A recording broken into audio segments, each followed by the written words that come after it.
ادب پہلا قرینہ ہے محبت کے قرینوں میں، یہی بنیاد ہے ہر علم و حکمت کے نگینوں میں۔ آج کے دور میں جہاں علم حاصل کرنے کے بے شمار ذرائع موجود ہیں، وہیں استاذ کا مقام اور عزت ایک بنیادی عنصر بھی ہے جو کسی بھی بچے کی کامیابی کے لیے ضروری ہے۔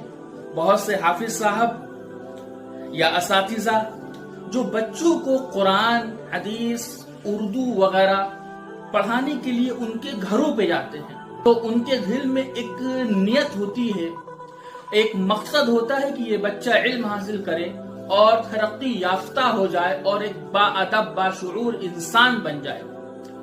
اکثر ایسا ہوتا ہے کہ جب بچہ نافرمانی کرتا ہے یا دھیان سے نہیں پڑھتا ہے تو استاذ یا حافظ صاحب اصلاح کی نیت سے اسے ڈانٹ ڈپٹ دیتے ہیں اور اسے ہلکی پھلکی مار بھی دیتے ہیں، اس نیت کے ساتھ کہ یہ بچہ سنبھل جائے، سیدھا ہو جائے۔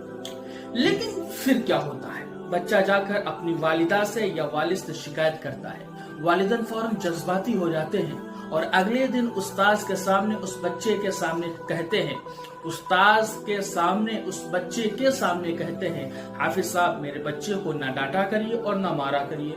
وہ محبت سے بھی سمجھ جاتا ہے۔ یہ جملے بظاہر تو اچھے ہیں، اس کے اثرات بہت گہرے ہوتے ہیں۔ وہ سمجھتا ہے کہ استاذ میرے ماں باپ کے سامنے کچھ نہیں ہے۔ وہ اندر سے استاذ کا احترام کھو دیتا ہے۔ آئندہ وہ ڈھیٹ اور بے پرواہ ہو جاتا ہے۔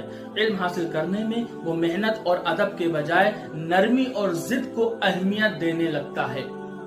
ایک اصول یاد رکھیے، استاذ کا مقام عزت کا مستحق ہے، چاہے وہ دنیا کی تعلیم دے رہا ہو، چاہے وہ آخرت کی تعلیم دے رہا ہو۔ اگر کبھی استاذ سے کوئی شکایت ہو جائے یا محسوس ہو کہ وہ حد سے آگے بڑھ گئے ہیں تو بچے کے سامنے ہرگز نہ بولے، بلکہ علیحدگی میں نرمی اور ادب سے بات کرے۔ یہ والدین کی دانائی کا تقاضا ہے۔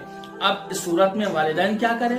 استاذ کا احترام اپنے عمل اور الفاظ سے بچے کو سکھائیں۔ بچوں کو یہ سبق دے کہ استاذ کی بات ماننی ہے، ادب سے پڑھنا ہے۔